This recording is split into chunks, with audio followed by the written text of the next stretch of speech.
Selamat malam pemirsa yang budiman dimanapun berada, khususnya penyimak Carta Media. Berjumpa kembali dengan ngaji pasan kita, masih bersama narasumber utama kita Pak Dr. Ahmad Lutfi. Selamat malam Pak Lutfi. Selamat malam. Oke, dan juga pemirsa yang hadir di studio, selamat malam. Kita akan membahas pada subtema malam ini adalah tentang pemikiran Abdurrahman Wahid yang berhubungan dengan agama dan tantangan kebudayaan. Iya Pak Lutfi ya? Ya. Agama dan tantangan kebudayaan. Sebagai pengantar, seringkali agama dan kebudayaan itu bermakna ambivalen. Ya. Ambivalen itu kalau saya memaknai cinta ya cinta, enggak cinta, senang ya enggak senang. Kadang-kadang dipuja, kadang-kadang dihakimi. Iya. Begitu. Itu ambivalen begitu. Mengapa kok ambivalen dan seterusnya nanti kita akan diskusikan sebagaimana biasanya yang akan diperdalam oleh Pak Lutfi. Karena sementara ini agama itu seolah-olah suci Pak Lutfi. Dari langit, tidak terbatas oleh ruang dan waktu, sehingga kebenarannya mutlak atau absolut. Sementara kebudayaan itu tumbuh dari sosiohistoris masyarakat tertentu, yang itu dinamis, berubah, dan mengikuti perkembangan zaman. Maka kemudian dalam hal ini kadang-kadang dipuja, kadang-kadang dihakimi. Dipuja misalnya dalam satu sisi kebudayaan itu sebagai sarana untuk mengembangkan nilai-nilai agama. Namun kadang-kadang di sisi yang lain kebudayaan itu dihakimi karena menghambat tentang perkembangan keagamaan. Dan seterusnya. Begitu seterusnya, kayaknya tidak harmonis atau tidak selalu hitam dan putih. Maka kemudian ada istilahnya perilaku agama kadang-kadang masuk dalam kategori disebut perilaku budaya. Seyogyanya sebaliknya, perilaku budaya kadang-kadang disebut sebagai perilaku agama. Nah, pertanyaannya adalah sebetulnya akarnya seperti apa kok bisa terjadi seperti ini, Pak Lutfi? Terima kasih.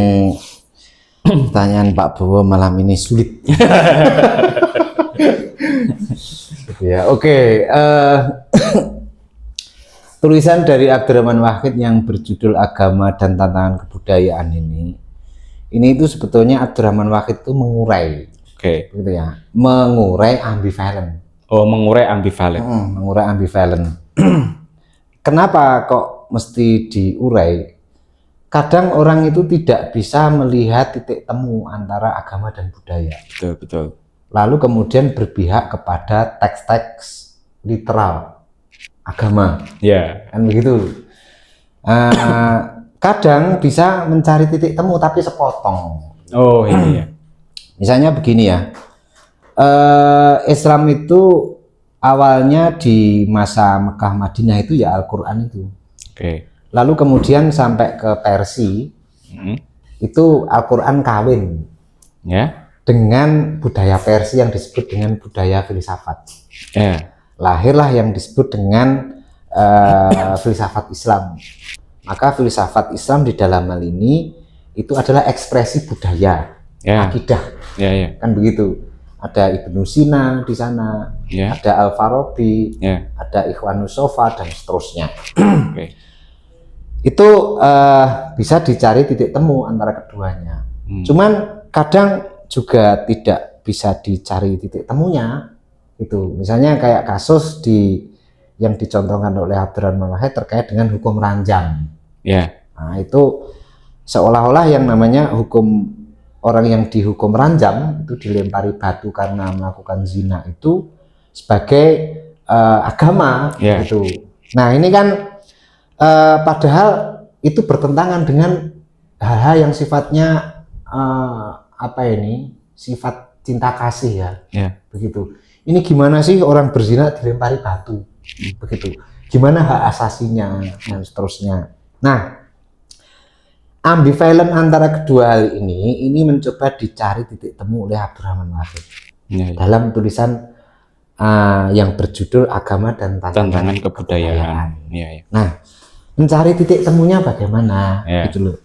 Nah ini dicontohkan oleh Abdurrahman Wahid, kita harus melihat yang namanya syariah itu sendiri itu sebetulnya satu teks hukum yang berada di dalam budaya atau di luar budaya itu.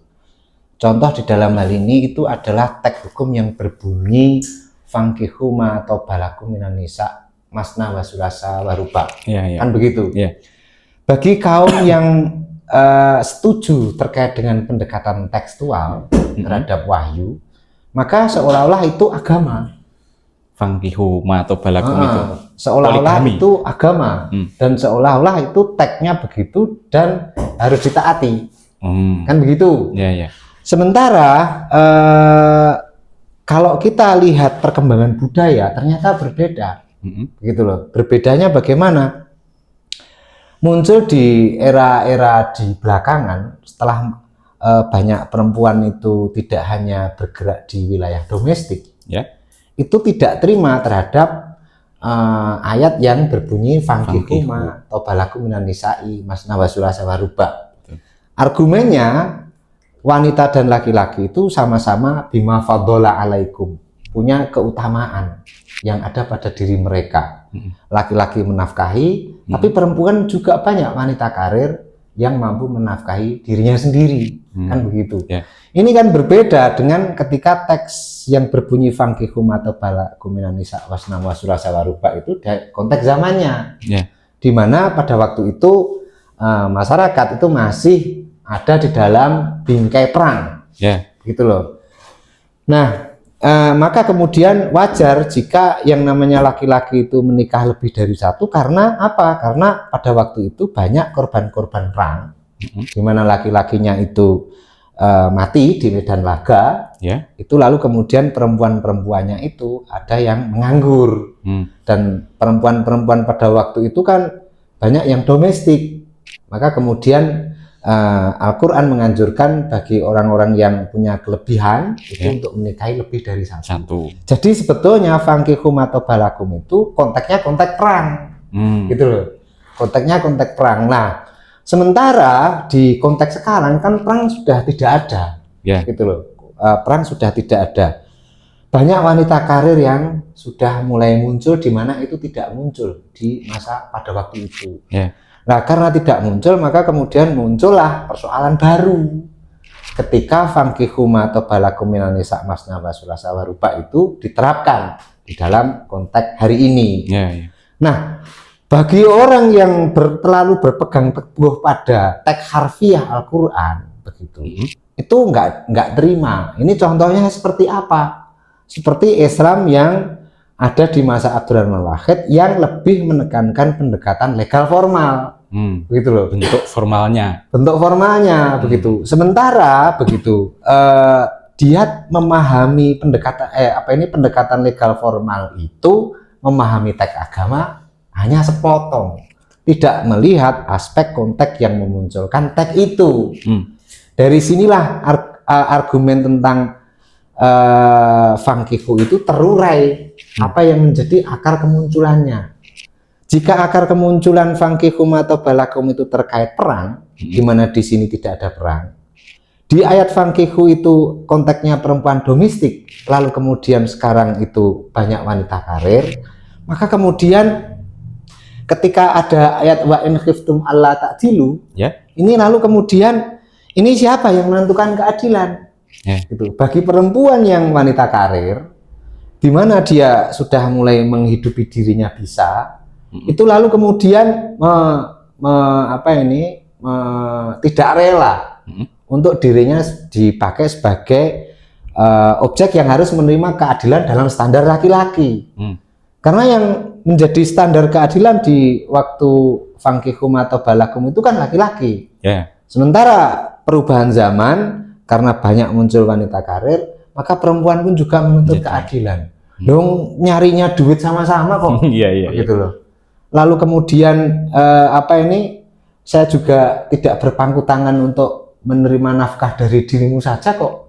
Saya juga berpenghasilan kok. Lalu kemudian kamu berpegang ayat itu, lalu kemudian saya akan dimadu begitu saja tanpa saya memberikan pembelaan, nggak fair dong, begitu. Nah, keadilan berubah juga pada standarnya ditentukan perempuan. Betul. Nah, ini kan perubahan budaya, Pak. Ya, ya. Begitu loh. Nah, dalam hal ini bagaimana? Dalam konteks seperti itu, karena masyarakat itu berubah, Ya. maka kemudian yang namanya hukum itu kan juga berubah. Juga berubah. Nah, perubahan hukum inilah cara Abdurrahman Wahid melihat konteks budaya yang terus berubah itu, cara Abdurrahman Wahid mengurai ambivalensi antara agama dan kebudayaan. Teks agama tidak berubah. Betul. Kebudayaan terus berubah. Maka teks agama ya harus ngalah dong sama perkembangan kebudayaan. Berarti pemanaan kadang-kadang ini kalau agama itu dari samawi, absolut, mutlak dan seterusnya itu gara-gara pemahaman yang sepotong itu. Gara-gara pemahaman yang sepotong dan memaknai syariat secara sepotong pula. Gitu loh. Akar masalahnya di sini. Akar masalahnya di sini sehingga Islam itu ketika diterapkan di Indonesia itu problematik itu karena melihat Islam itu sepotong. Gitu loh. Ini loh yang menjadi soal itu. Maka dalam agama dan tantangan kebudayaan Abdurrahman Wahid mengurai. Gitu loh. Apa yang berbunyi di dalam teks diurai agar sesuai dengan perkembangan kebudayaan. Sehingga keduanya tidak harus selalu dihadap-hadapkan. Dihadap-hadapkan begitu. Terlalu tidak berpegang pada teks atau enggak peduli itu juga liar. Ya. Terlalu berpegang pada teks itu Anda juga tidak menghargai perkembangan kebudayaan. Maka harus dilihat agar antara realitas dan teks itu bisa saling ada titik temu di antara keduanya. Disitulah ambivalen antara teks agama dalam hal ini syariah itu bisa terurai pertentangan antara keduanya. Kalau tidak, Pak, gitu. Kalau tidak, maka hubungan antara agama dan negara dalam konteks sepanjang zaman itu pasti akan terjadi face to face terus, berhadapan-hadapan. Karena agama ditentukan, karena negara itu ditentukan oleh hukum, betul, hukum konvensi, undang-undang, yang itu dihasilkan melalui rapat dan musyawarah. Kalau di Indonesia ada legislatif dan seterusnya. Sementara teks agama itu dari dulu zaman azali sampai kemudian besok kiamat kurang 2 hari, itu ya bunyinya begitu, begitu loh. Maka Anda harus mencari titik temu antara dua hal ini. Nah, di dalam tulisan Abdurrahman Wahid inilah, maka kemudian persoalan ambivalensi itu diurai, begitu. Sehingga tidak tidak selalu harus dihadap-hadapkan. Supaya tidak terjadi pemahaman yang sepotong, sehingga tidak selalu bentuknya formalis agama tertentu. Ya, kasus lagi misalnya, ketika di Indonesia ini kan juga pernah, walaupun di beberapa negara lain itu juga pernah, kasus pemilihan presiden perempuan. Kalau di Pakistan itu Benazir Bhutto. Kalau di Indonesia itu Megawati Soekarno Putri, kan begitu. Itu kan pernah mencuat di masa itu tentang keharaman dipimpin oleh seorang perempuan. Bahkan ada satu penjelasan kalau dipimpin perempuan nanti tunggulah kehancurannya. Fangtadiri sya'ah begitu. Maka tunggulah kehancurannya. Argumen teks itu, pendekatan formal itu tekstual begitu. Itu dipakai untuk menolak presiden perempuan. Kan begitu. Namun memang teksnya ada. Gitu kan? Teksnya ada, fangtadiri sya'ah itu ada. Tapi persoalannya ini kan kalau hanya melihat teks kan sepotong. Begitu. Maka Anda harus melihat kemunculan teks. Persoalan yang mengitarinya. Nah, persoalan yang mengitarinya. Nah, persoalan yang mengitarinya terkait dengan persoalan presiden perempuan itu atau pemimpin perempuan itu, karena di masa Nabi Muhammad itu zamannya zaman perang. Begitu loh. Makanya kemudian perempuan apabila suruh memimpin perang itu kan berbahaya, gitu loh. Wong dia mendapat berita sedih aja nangis, apalagi melihat musuh yang naik kuda begitu, mungkin malah menjerit-jerit, tidak jadi perang, kan begitu. Dari situ maka kemudian pemimpin perempuan itu pasti akan hancur. Nah sekarang kan enggak ada itu, begitu loh. Makanya kemudian dari sini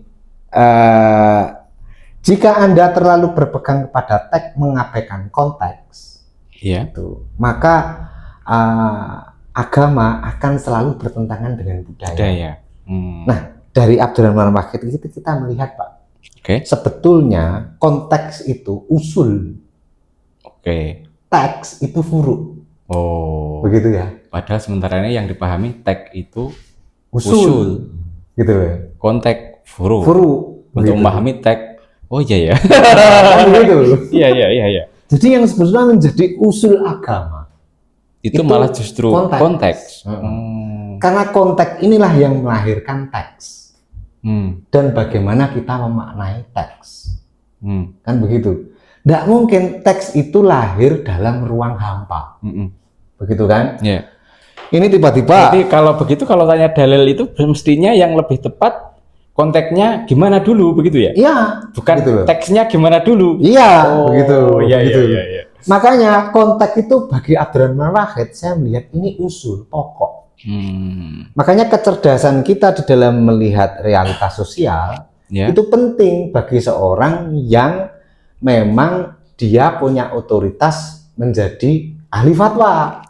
Jangan mentang-mentang Anda ini ahli fatwa dan faham Kutubil Mu'tabarah, gitu kan? Ini. Lalu kemudian konteksnya tidak sesuai Anda paksakan, gitu. Ini akan justru bertentangan dan mungkin menghambat kebudayaan. Gitu loh. Karena pemaknaan teks itu, kalau tidak memahami konteks bisa diselaraskan dengan kepentingan yang diambil kebijakan pada saat teks itu dibunyikan, begitu kan? Padahal begitu ya. Padahal orang yang memahami teks itu kan juga berada di horizon dirinya. Ya, betul. Dimana teks itu sebetulnya lahir 1.500 tahun yang lalu. Dia akan antara dirinya dengan teks itu turun itu jaraknya 1.500 tahun, Pak.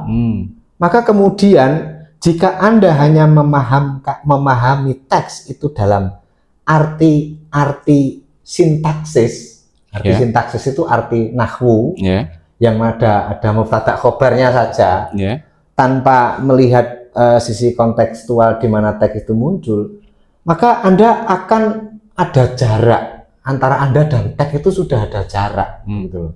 Dari sini tidak mungkin Anda itu memahami makna asli. Dengan begitu spiritnya agak ketangkap, produk hukum yang dimunculkan pun juga akan berbeda. Bertentangan dengan kebudayaan, begitu. Bertentangan dengan hidup manusia. Tapi kayaknya selama ini yang menjadi patokan justru teks ini. Nah, ini yang salah. Begitu ya. Ambil contoh lagi. Waris misalnya. Waris itu kan wali rijali apa itu? Wali rijali nasibu matarokal walidain dan seterusnya itu. Mislu hadil. Mislu hadil umusayain itu bagi laki-laki itu bagiannya bagian dua perempuan. Itu kan memang konteksnya di waktu itu begitu loh. Masyarakatnya masyarakat suku. Gitu, masyarakat suku di mana kamu dapat bagian satu, di mana dapat perempuan dapat bagian dua, struktur yang ada di pada waktu itu masyarakat suku.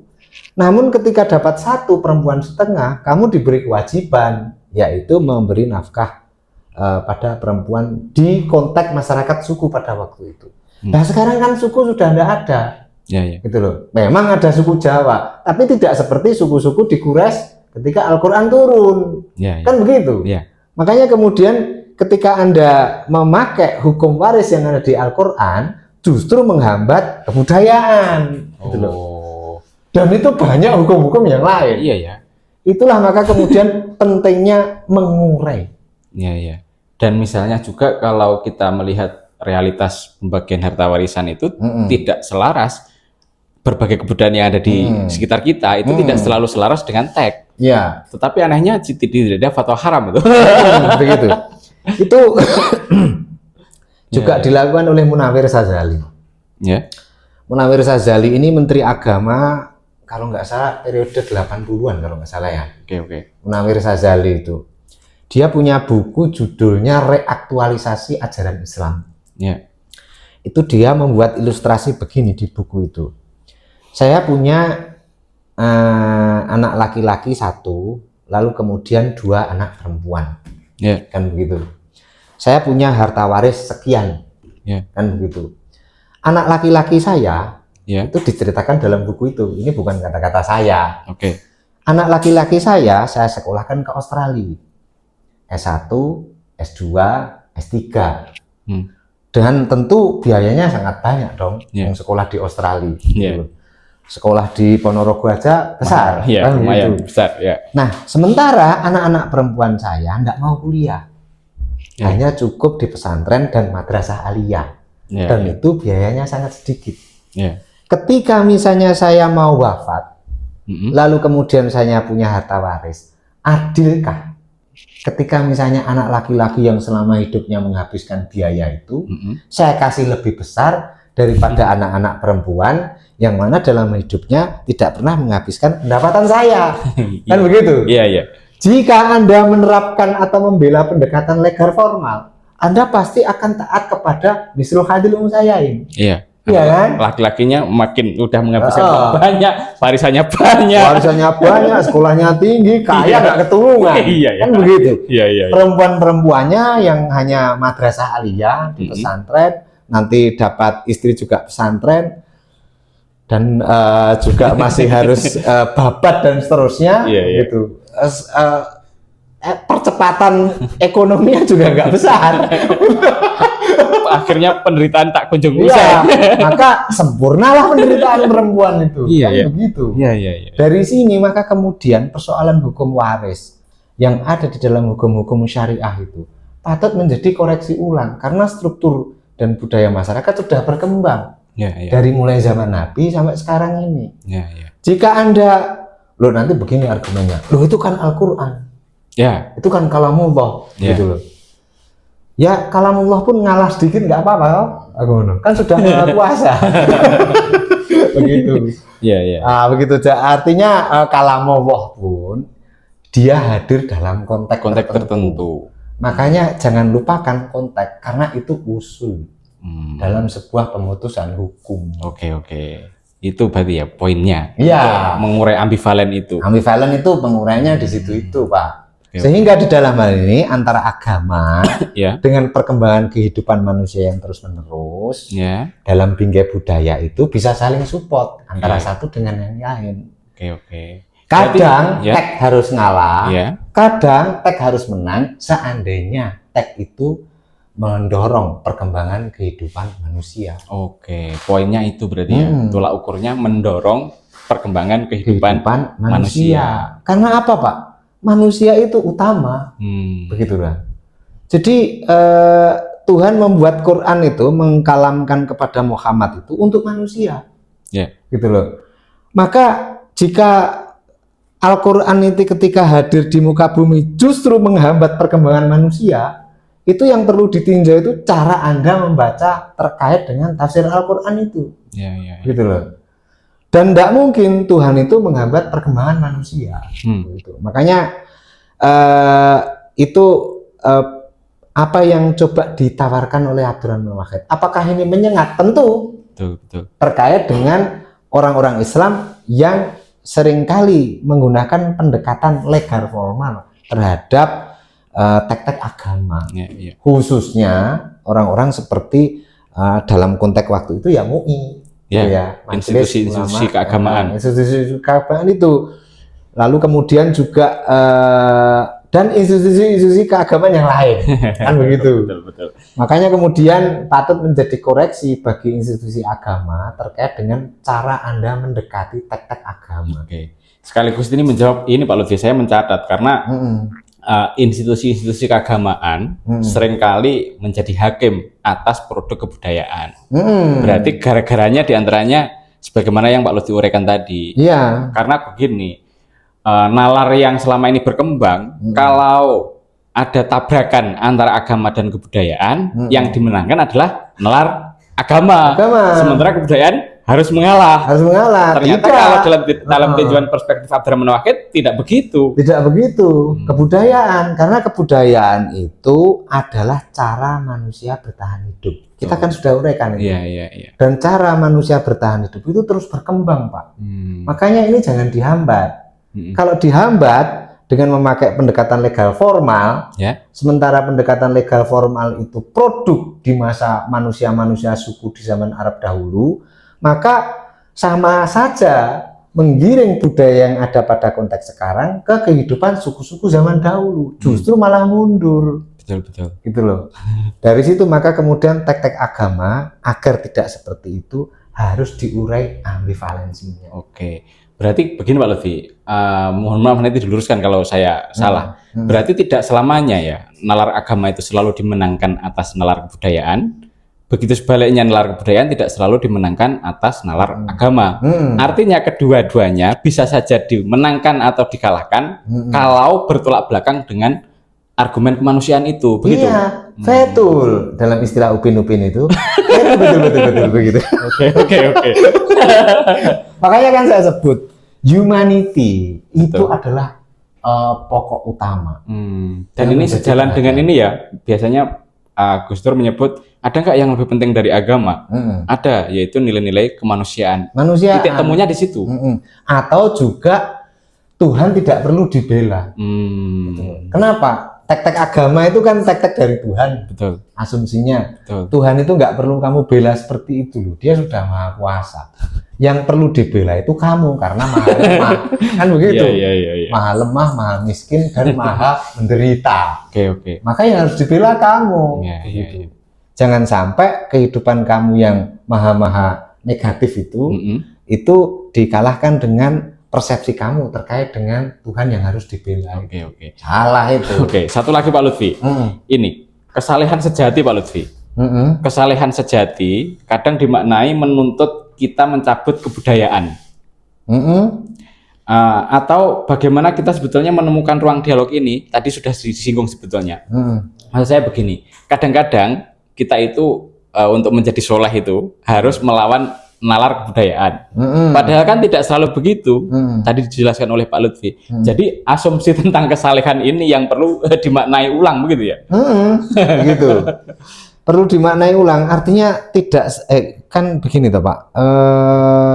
Orang mengukur orang itu baik itu kadang diukur dari keselarasan manusia dengan teks. Nah, begitu maksud saya. Begitu ya. Ma yuafiku ma'annas. Ya. Begitu kan.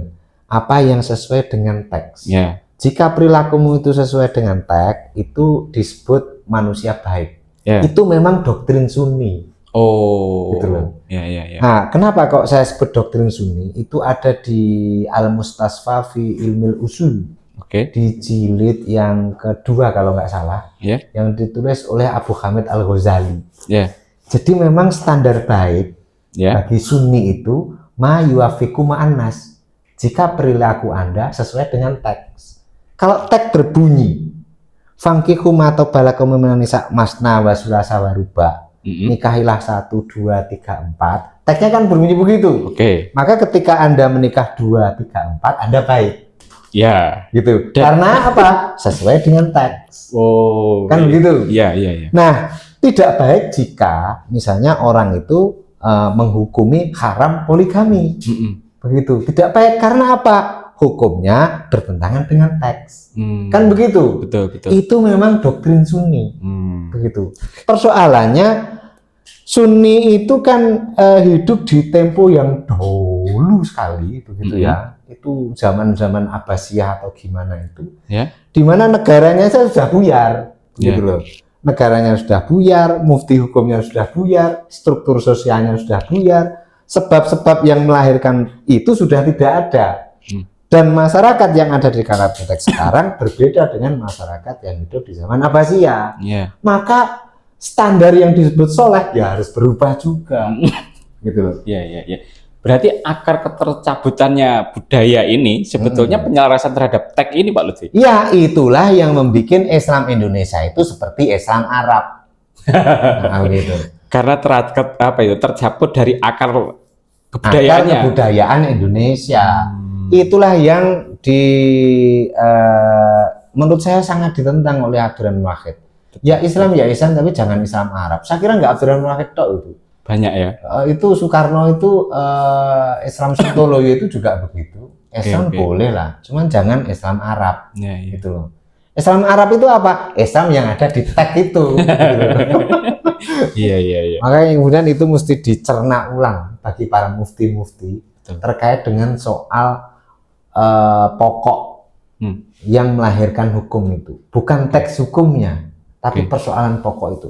Dalam istilah hukum sekarang mungkin bisa dikenal dengan istilah sosiologi hukum. Sosiologi hukum. Nah, Ya, begitu. ya, ya, ya. Sosiologi hukum. Sosiologi hukum itu misalnya begini, Pak.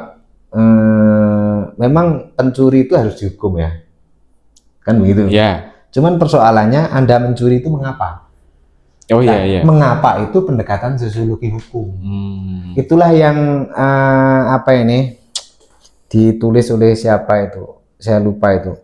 Di antaranya itu adalah pendekatan yang dilakukan oleh seperti Ibnu Rus misalnya. Ya. Dalam hukum-hukum modern itu saya lupa saya tokoh-tokohnya itu. Tapi itu biasa dikenal dengan istilah sosiologi hukum.